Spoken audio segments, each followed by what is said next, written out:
Oh man, I tell you what, I asked the odd artist to do something live, and they all give me that look that you gave me. Don't do that.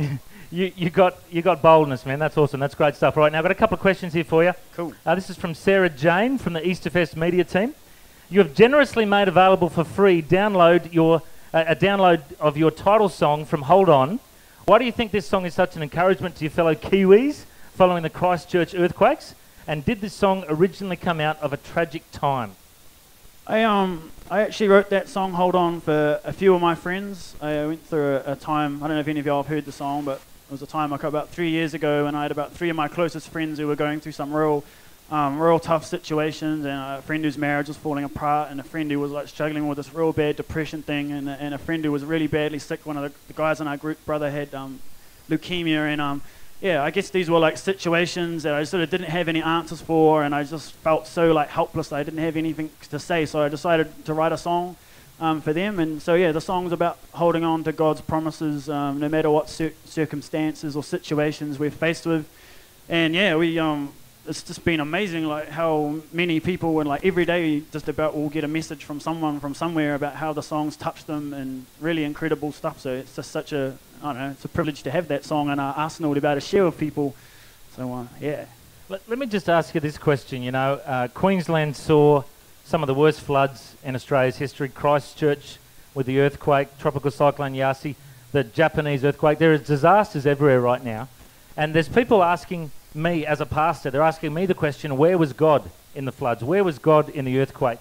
And, you know, it's our job as ministers of the gospel to give a message of hope after a disaster. Tell us, what would you speak to those listeners, those viewers now that might be struggling with that question? Where is God when there's an earthquake? Where is God when there's a disaster?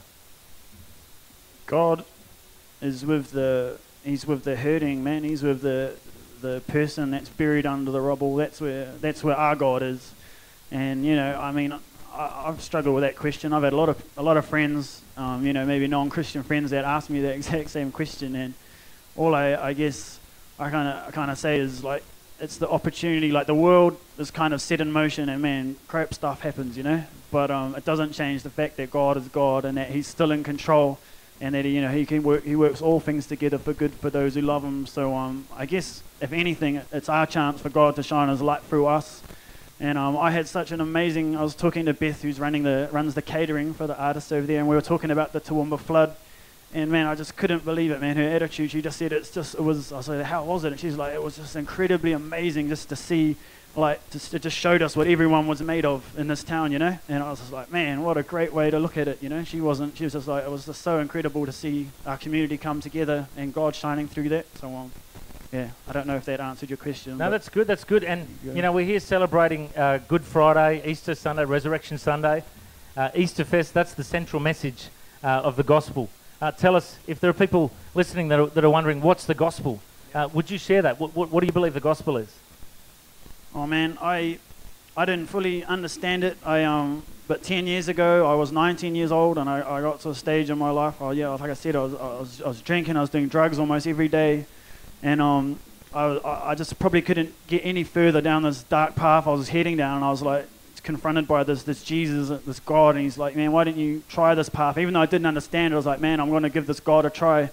And you know, for not 1 second in 10 years have I ever regretted that decision that I made. And He just completely flipped my world on its head. And I mean, my God, my Jesus, He's the Savior of the world. And each day I learn more about Him. And you know, I still definitely don't have it all figured out, but in the same sense, it's so simple, you know. He's just like, man, just trust me and just stay close to me, and everything's gonna be all right, you know. So Good word, eh? Yeah, come on. Okay, another question here from Annette from Rim FM. I attended my first hip-hop event about 4 years ago and was struck by how quickly the artist's views and beliefs were transmitted to the audience. Is that why you're into hip-hop, to communicate your message in this way? Or are you into hip-hop because that's what you do and you love it? Yep, good question. I do music. I didn't ever set out, like I knew I wanted to be part of music. I definitely never saw myself being a front guy, like on a microphone. I played the drums and I programmed music. That's all I kind of ever wanted to do. And somehow I just fell into this position of doing this. the Christian, I think just like the general market world, hip hop scene is just so aggressive and in your face, and this is my bling bling, and these are my ladies on my ride, and you just, you know what I mean? That's like aggressive. So I guess when people cross over, you know, get saved and go to Christian, they just turn that straight back to, this is my Jesus, this is what's up, you know, and they just flip it over. I guess that's not really ever been my approach. I mean, I don't have a problem with it, but I guess I'm way more, I guess, relational. I'm just trying to make some sort of relationship with even, you know, whether it's 10,000 people in a show or 20 people, you know, I'm just here to build a relationship. I definitely am 100% about sharing the message and the gospel. We'll give a chance for kids to respond every night at our shows. But yeah, I guess I just want them to see, man, these are just real dudes, you know, hanging out with a real God, and I want to be part of that. So.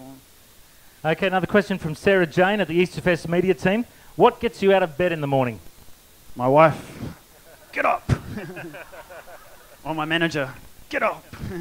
Otherwise I wouldn't. Or if there's good surf and I'm not in America, yeah, get up. Yeah, yep. Does that answer your question? Yeah, that's good. All right. Now you obviously travel a lot. You live the lifestyle. You know, up late at night, all that kind of thing. How do you find time for God? What do you do? Do you do a daily Bible study? Do you Christian. have a prayer time? What do you do? It's hard, man. It's hard. We usually travel with a group of 9 of us, and we're on the road pretty much the whole time. We don't have a home. We live in hotels and apartments. So yeah, it's tough. I mean, you kind of have to just grab time when you can get it, whether it's late at night or in the morning, or you're driving in the van or on the bus. I listen to my iPod a lot. I download messages, and I got the Bible on there. I always find that a lot better than reading, because I'm a little bit dyslexic and reading's hard for me. So yeah, I mean, it's tough though, man. But then at the same time, it's so crazy that we're pretty much most days we're, you know, involved in ministry and, you know, and kids and praying for people and leading them to Jesus, and then at the same time it can just be so hard to even find, you know, 20 minutes to spend with them. So but it's definitely, you know, you kind of go. I heard someone say the other day, you kind of go one day, you can go one day without spending any time with God, and you'll know about it 2 days, and maybe you and your wife will know about it 3 days, and everyone got to know about it, you know, around me. So yeah, there you go. Now I've been so inspired. You know, you did your rap before. I can't wait to see you on stage. You know, you haven't done yours yet, though. No, you don't. You don't want to hear that, do you? Oh, I would. Can you lay down a beat? Okay, here we go. All right, let's bring it. Let's go. Back in the days, there was a man who stepped out of heaven and he walked the land. Yeah. He delivered to the people an eternal choice with a heart full of love and the truth in his voice. Gave up his life so that he may live. How much more love could the Son of God give? Here is the example that we ought to be matching, because love is a verb that requires some action.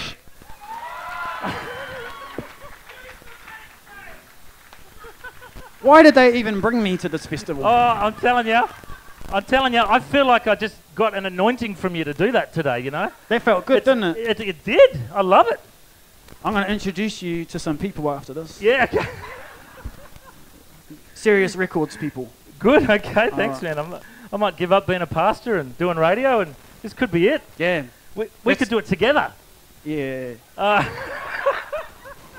We'll talk. So let's talk about it afterwards. Awkward. Okay. All right. Well, man, I'm so excited to get to know you today, and thank you for the opportunity to share the stage with you. And thank you so much. Very excited about my future now. Tell me, if people want to find out more about Rapture Ruckus, what's the website, the Twitter, the Facebook? How do they find you? Yeah, man, we got all that stuff. But check out facebook.com/Rapture Ruckus. We's on Facebook most days, so we'd love to chat and talk to you guys. We're going to be hanging out I'm going to be hanging out for the most of the weekend, so please come say hello if you want to have a chat. And thank y'all for sticking around and listening to my Kiwi accent. Sweet as, bro. Choice. Yeah, cool. Bless y'all. Easterfest, would you give it up for Glenn from Rapture Ruckus?